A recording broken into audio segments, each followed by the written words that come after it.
God's story, the Sermon on the Mount. So part of God's story is about a sermon Jesus gave on the side of a mountain and what he did afterwards. And it goes like this. One day, when Jesus saw crowds gathering to hear him teach or see him do miracles, he went to the side of a mountain. It was near the Sea of Galilee, across from a place called Capernaum. From there, he gave a message all about God's kingdom and his love.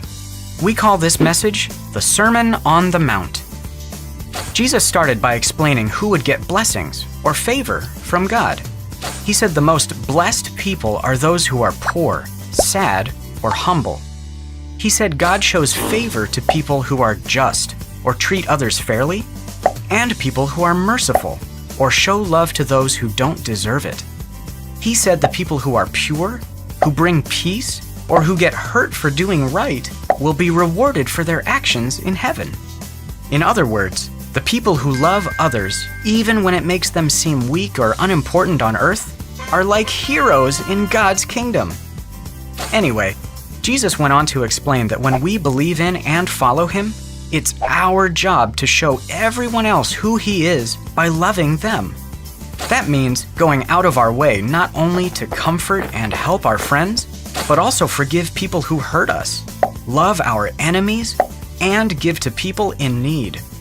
The thing is, Jesus didn't just talk about love, he showed it all the time. In fact, right after giving this sermon, Jesus spent the rest of the day helping everyone he met. First, as Jesus came down from the mountain, a man with a skin disease called leprosy knelt before him.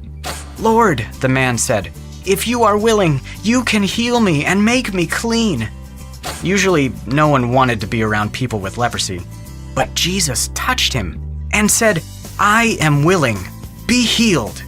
Instantly, the leprosy disappeared. Then, when Jesus arrived in Capernaum a bit later, a soldier said to him, "Lord, my servant is in terrible pain." Right away, Jesus said, "I will come and heal him." The officer said, "Just say the word from where you are, and my servant will be healed." Jesus told him, "Because you believed, it has happened." The officer's servant was healed. A little later, Jesus arrived at his disciple Peter's house. Peter's mother-in-law was there too, sick in bed with a high fever. Jesus touched her hand, and the fever left. Later that evening, many other people who were demon-possessed or sick came to see Jesus. He brought relief to all of them.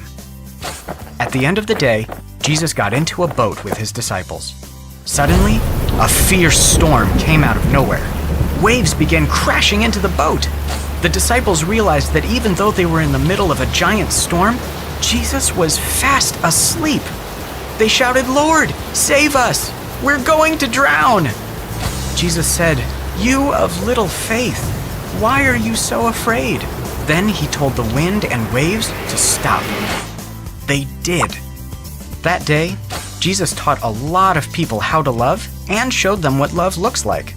Whenever somebody took their sickness or pain or fear to Jesus, he helped them.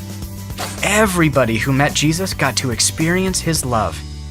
And when we love like Jesus, everyone who meets us can feel his love too. And that's the story of the Sermon on the Mount. So, in case you missed it, here's the quick version. Crowds gathered. Jesus went to a mountain. He gave a sermon. He talked about God's kingdom. He told us how to love others. Jesus didn't just talk about love. He showed it. He healed sick people. He saved people who were demon-possessed. He calmed storms. He showed his love to everyone he met. Our job is to do that too. And that's a part of God's story.